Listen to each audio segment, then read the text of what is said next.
पहले मैं चाहूंगी जो हमारे वाइस प्रेसिडेंट चौधरी हमीद साहब जो कल बंद की कॉल है उसके हवाले से बात करें। एक तो मैं अपनी तरफ से सबका वेलकम करता हूं कि आप अपने बिजी शेड्यूल से हमारी ये प्रेस कॉन्फ्रेंस के लिए यहाँ तशरीफ लाए। मैं आपको बताना चाहता हूं कि चैम्बर ऑफ कॉमर्स की तरफ से हमें एक चिट्ठी आई थी। उन्होंने हमसे भी सीख किया, जैसे सब पार्टियों को उन्होंने लिखा था कि हमें इस बंद की कॉल को सपोर्ट कीजिएगा। तो हमने कल ही फिर हमने अपनी तरफ से जो है जम्मू बंद की कॉल के लिए उनको सपोर्ट किया है।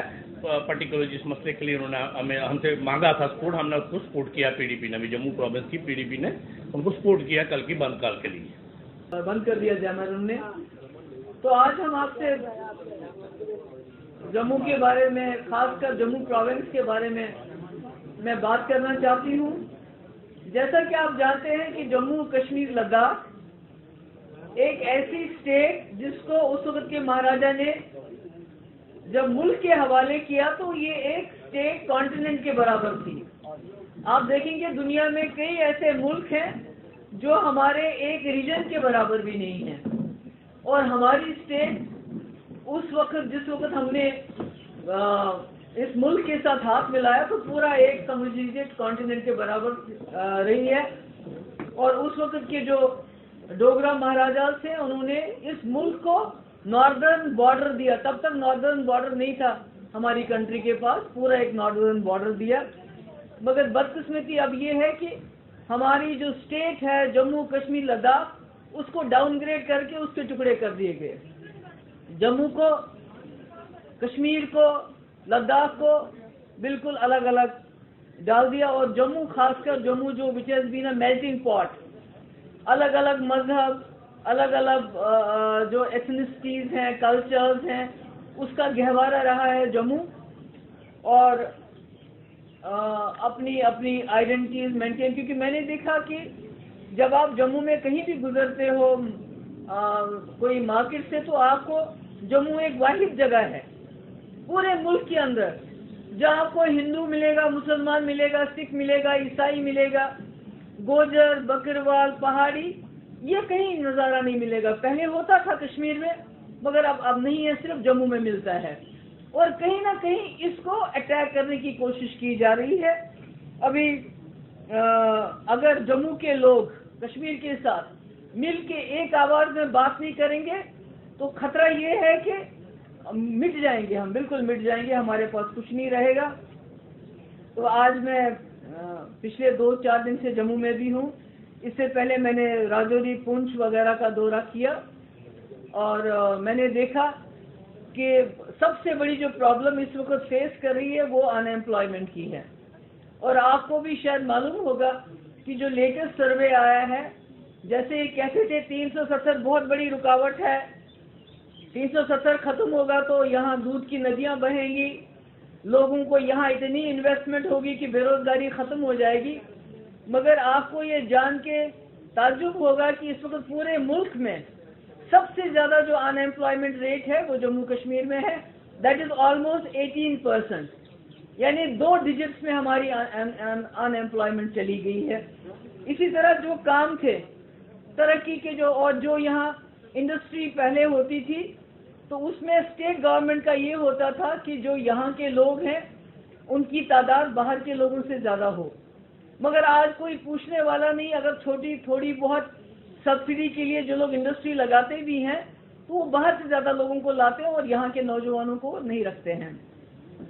इसके अलावा जब हम देखते हैं कि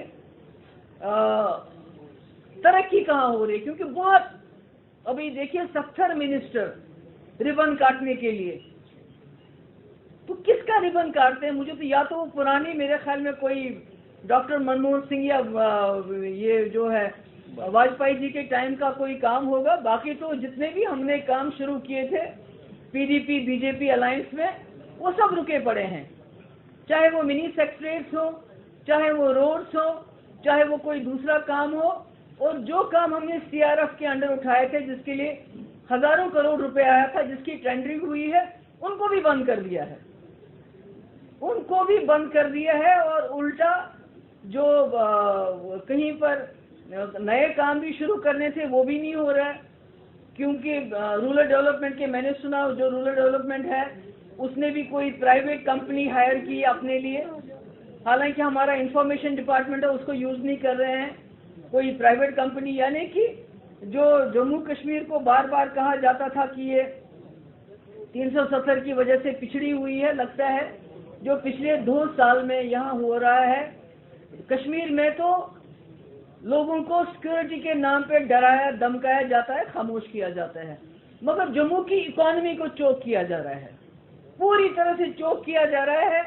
आप यहाँ देख लीजिए, शुरू कीजिए माइनिंग से, माइनिंग के कॉन्ट्रैक्ट बाहर वालों को जो लाखों अरबों रुपए कमा रहे हैं, और यहाँ जो ट्रैक्टर ट्रॉली वाले लोग हैं जिसके साथ यहाँ हजारों नौजवान जुड़े हुए हैं जो बेचारे चलाते हैं, उनको पकड़ के ले जाते हैं, या तो रिश्वत दे 10,000 रुपये, नहीं तो 70,000 रुपये उनको कोर्ट में देना पड़ता है। इसी तरह से जो ट्रांसपोर्टर्स हैं वो बहुत मुश्किल हालात में है इस वक्त। आपका टोल प्लाजा का जो टैक्स अबॉलिश करके यहाँ के दुकानदारों को बहुत उसकी महंगी कीमत चुकानी पड़ रही है। आपके यहाँ जो नई एक्साइज पॉलिसी आई, जितने भी यहाँ जो नई दुकानें खुली और उसमें भी बाहर का बहुत बड़ा हिस्सा है, उनका कारोबार बढ़ाने के लिए जो यहाँ पर बाल चल रहे थे उनको बंद किया, जिसकी वजह से हजारों नौजवान यहाँ बेरोजगार हो गए हैं। तो कहने का मकसद है कि जो भी कुछ जहां से भी, और उसके ऊपर जो लेटेस्ट जो मुश्किल है वो ये है कि ये जो रिलायंस के आउटलेट्स यहाँ खोल रहे हैं, तो यहाँ का जो गरीब दुकानदार है, किराने वाला है, वो कहाँ जाएगा?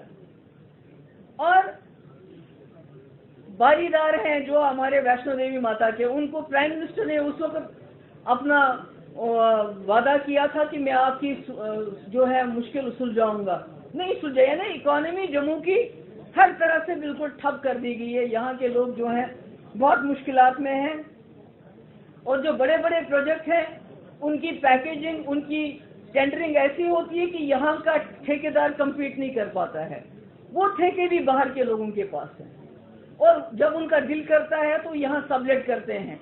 तो कहने का मकसद ये है कि ये जो कह रहे थे कि जम्मू कश्मीर को इंटीग्रेट करेंगे, यहाँ दूध की नदियाँ बहेंगी, यहाँ बेरोजगारों को रोजगार मिलेगा, उल्टा जो हमारी सरकारी नौकरियाँ उसमें भी वो भी हमारी जा रही हैं। तो कहने का ये मकसद है मेरा कि ये जो कहा जा रहा है इंटीग्रेशन तो नहीं हो सकी, क्योंकि आपने देखा कश्मीर में हालात दिन ब दिन बद से बदतर होते जा रहे हैं। ये कह रहे थे मिलिटेंसी कम हो गई, मिलिटेंसी बढ़ रही है, क्योंकि ये लोगों को दिन ब दिन ज्यादा एलिनेट कर रहे हैं। तो इंटीग्रेशन नहीं हो रही है, बल्कि जम्मू कश्मीर की इकोनॉमी को इतना ध्वस्त किया जा रहा है, इतना डिस्ट्रॉय किया जा रहा है कि आप ऑटोमेटिकली डिपेंडेंट हो जाएंगे दूसरे स्टेट्स पे, चाहे वो पंजाब हो चाहे हरियाणा हो। आपकी अपनी जो इकोनॉमिक इंडिपेंडेंस है, जो आपकी अपनी इकोनॉमी चलती थी जम्मू और कश्मीर के बीच में, क्योंकि दरबार मुंह वही कह रहे हैं बंद करेंगे, जो जम्मू और कश्मीर की इकोनॉमी इंटीग्रेटेड थी, मिलके चलती थी, उसको भी तकरीबन बंद किया जा रहा है। और जो बाहर से आउटलेट्स आएंगे उससे यहाँ नुकसान होगा। मुझे खुशी है कि हमारे वाइस प्रेसिडेंट साहब ने ऐलान कर दिया कि यहाँ जो बंद की कल कॉल है उसका हम सपोर्ट करेंगे। मैं समझती हूँ कि एक इशारा होना चाहिए जम्मू के लिए और कश्मीर के लोगों के लिए कि अगर हम मिल के चलेंगे तो जो बर्बादी, जो जुल्म दिल्ली वाले करना चाहते हैं, जो जम्मू कश्मीर को वो एक एक्सपेरिमेंट लेबोरेटरी की तरह इस्तेमाल करना चाहते हैं, आज यहाँ शुरू करेंगे, कल दूसरे स्टेट्स में वो यही आजमाएंगे। तो ये एक लेबोरेटरी बन गया, तो इसको हम रोक सकते हैं अगर हम सब इकट्ठे हो जाएं। इसी तरह कश्मीरी पंडित आज कई रोज से वो हड़ताल पे हैं, प्रोटेस्ट पे हैं, कोई सुनता नहीं है। उनके रिलीफ का मामला, 1 महीने से उनको रिलीफ नहीं मिला। इसी तरह जगह जगह पे ट्राइबल्स जो जमीनें खाली करवा रहे हैं, एक तरफ से कहते हैं हमने फॉरेस्ट एक्ट लाया, दूसरी तरफ से जिनको 60-70 साल भी हो गए हैं, मकान बने हुए, उनको खदेड़ रहे हैं। तो समझ नहीं आता कि इनका मकसद क्या, ये करना क्या चाहते हैं असल में, ये इस रियासत में आखिरकार करना क्या चाहते हैं। इनके पास लगता है कि कोई जो एक पॉलिसी, एक विजन होता था चाहे जवाहरलाल नेहरू साहब की बात करें या वाजपेयी जी की बात करें, उनका एक क्लियर विजन था कि हमने क्या करना है, पॉलिटिकली क्या करना है जम्मू कश्मीर के साथ, इकोनॉमिकली क्या करना है और इमोशनली क्या करना है। मगर आज की जो सरकार है इसका कोई विजन नहीं है, डिवाइड एंड रूल। इनका विजन इतना ही है कि किस तरह हम लोगों को आपस में लड़ाएं और वोट हासिल करें और जम्मू कश्मीर को बाहर की रियासतों में जाके इनको बेचें। गवर्नमेंट एम्प्लॉयज ये सर्टिफिकेट वो सर्टिफिकेट वगैरह वगैरह, यानी शक इतना बढ़ गया है पहले से ज्यादा कि जिसका कोई हिसाब ही नहीं है। करप्शन खासकर जो यहाँ माइनिंग का ये जो सिलसिला है, ये टॉप से लेके बॉटम तक करप्शन है। इसमें तमाम जो एडमिनिस्ट्रेशन है मिली हुई है। पहले तो जो यहाँ के लोकल अफसर हैं उनको बिल्कुल साइडलाइन किया गया है, बाहर से ज़्यादा लोग आए हैं, यहाँ के अफसरों पे भरोसा नहीं किया जाता है। मगर जो भी अब रहे सहे यहाँ जितने भी ऑफिसर हैं, बाहर के हैं अंदर के हैं, बदकिस्मती से वो इस माइनिंग के जो माफिया है, पहले हमारी ये खुशकिस्मती थी, हमारे पास लैंड माफिया थोड़ा बहुत एक्टिव था, जो यहाँ के लोग उसमें इन्वॉल्व थे। मगर अब माइनिंग का माफिया बाहर से पता नहीं किस किस स्टेट से आता है, उन्होंने यहाँ पूरा जो है उद्यम मचा के रखा है। यहाँ जो बाजरे की गाड़ी, रेत की गाड़ी अगर 2000, 3000, 5000, 10,000 में, आज वो 50-50 हज़ार में मिलती है। हर चीज़ महंगी होगी, आपको पता है महंगाई कितनी बढ़ गई है। मगर मुझे समझ नहीं आता है, अगर हम इतना सेस देते हैं, पेट्रोल का इतना पैसा देते हैं जो कि इंटरनेशनल मार्केट से 50% से भी ज़्यादा है, किसी भी कंट्री में इतना फर्क नहीं है इंटरनेशनल मार्केट में की कीमत में और उस कंट्री की जितना हमारी कंट्री में है। तो ये पैसा जाता कहाँ है? हमने जीएसटी का कंपनसेशन हमें मिला, वो जेके बैंक से उधार लेके दिया गया, हमें मिलना तो दिल्ली से था। कोई सड़क बनानी है, पहले सीआरएफ में बनती थी, अब कोई और एजेंसी हमें लोन देती है। यानी हमारी आने वाली पीढ़ियां जो है दिन ब दिन वो कर्जदार बनती जा रही है। अगर हम इतना सेस देते हैं पेट्रोल पे, डीजल पे, तो हमारा पैसा, हमारा हिस्सा हमारी सड़कों पे क्यों नहीं लगाया जाता है? तो ये कुछ बातें थी जो मैं आपसे करना चाहती थी। और मेरे ख्याल में तकरीबन हमने जो भी मुझे जम्मू में इन दिनों लोग मिले थे और उनसे बात हुई थी, वो चाहते थे कि हम उनके सारे मसले जो भी हैं उसको उजागर करें, तो तकरीबन मैंने किया। Any questions? Subscribe Asian Mail, press bell icon, never miss an update.